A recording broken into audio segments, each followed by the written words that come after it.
Welcome! Today our presentation on learning disabilities, I, Forbes Hewitt, and my partner Ashley Asquith will give you a crash course on learning disabilities to make you a better, more well-rounded teacher. What is a learning disability? A learning disability is any of various conditions that interfere with an individual's ability to learn, and so results in impaired functioning in language, reasoning, or academic skills, and that are thought to be caused by difficulties in processing and integrating information. Learning disability is an umbrella term that encompasses many different disabilities that can range from dyslexia, difficulty with reading, dyscalculia, difficulty with math, dysgraphia, difficulty with writing, dyspraxia, difficulty with fine motor skills, dysphagia, difficulty with language, auditory processing disorder, and visual processing disorder. So now that we've covered the basics behind learning disability, I'm going to disclose a few strategies that teachers can use to assist their students with learning disabilities. Strategy number 1. When possible, support and inclusion model. This helps remove the stigma behind resource and provides students with the opportunity to learn alongside their peers in a regular education classroom. Teaching strategy 2. All students, especially students with learning disabilities, will need you, the teacher, to think outside the box in order to learn more effectively. This might require further research on the student, tests to assess learning strategies of the student, or redevelopment of a particular lesson to favor the student's learning habit. What are some essentials that teachers who have students with learning disabilities should know? Students do not want to be defined by their learning disability, and nor should they. A learning disability is what the student has, not what the student is as an individual. The second essential: students with a learning disability should be viewed as equally capable by the teacher. Although they may need alternative resources at times in order to achieve the task at hand. The third essential to know about students with learning disabilities. Many children who qualify for special education services under learning disabilities have an average or above average IQ. A learning disability just means a student's academic performance is lower than what they are expected or capable of. Essential number 4. Often individuals with a learning disability can have extreme difficulty in one area, although excel in another. Make sure to take time to allow students to practice their skills they already excel in to keep them excited about learning, rather than addressing all the areas that they need work on. The fifth and final essential to know: learning disabilities do not fade over time. Although, with proper resources and strategies, eventually individuals can become better equipped to handle and conquer many of the obstacles that are associated with their particular disability. 1 in 5 children in the U.S. have learning or attention issues.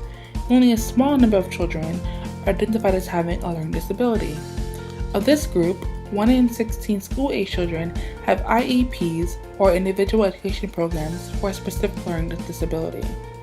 1 in 50 public school students receive services for the disability. Instructors can use different strategies to assist their students with LDs or learning disabilities. The Orton-Gillingham approach was developed in the 1920s and uses a sequential and multisensory phonetic approach to teach students with dyslexia. When an instructor comes across a student with a learning disability, they should be aware of that child's particular condition and its severity. If undiagnosed, the best thing an instructor can do is to identify the signs of disability and collaborate with the parents and the administration to devise an IEP for the student. Project-based learning is an academic approach with the aim of making learning more applicable to real-life situations. This method poses real-world questions and asks students to use critical thinking. This is a great tool to use in inclusive classrooms and allows students to draw from different subjects to formulate a creative and profound answer. Creating a classroom reading culture is a great way to allow students with difficulty reading at their grade level to become stronger readers. By adding easier books, such as graphic novels or short stories, to a classroom library, students will become more engaged with the material. This may give them the confidence to try harder books and improve their reading skills. Instructors should be aware of the warning signs that their student may have a learning disorder. Identifying signs of struggle early can allow for intervention, and that will give the student the best chance for reaching their full academic potential.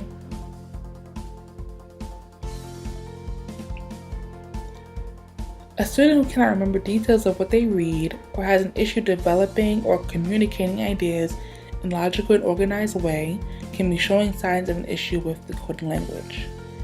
Instructors should try their best to assist any students with LDs. Their future depends on it. There can be many factors that can affect the academic success of children with learning disabilities. Allowing students with different learning levels to learn together can be a great tool to create relationships and build confidence in classrooms. What strategies can instructors use to create a learning community in an inclusive classroom? As an instructor, our responsibility is to our student. When that student is not a typical learner, we should learn as much as we can about their disability and what tools they need to succeed. We should always show compassion and patience. This is our opportunity to make a difference in this child's life. Henry Winkler once said, "Being smart doesn't necessarily correspond to schoolwork. There's intuitive smart, emotional smart, street smart, knowing how the cosmos works smart. Those incredible positive intelligence can create a wonderful life." We should strive to further our students' academic pursuits, but we should not forget that a classroom full of accepting individuals can be the best motivator to a student with a learning disability.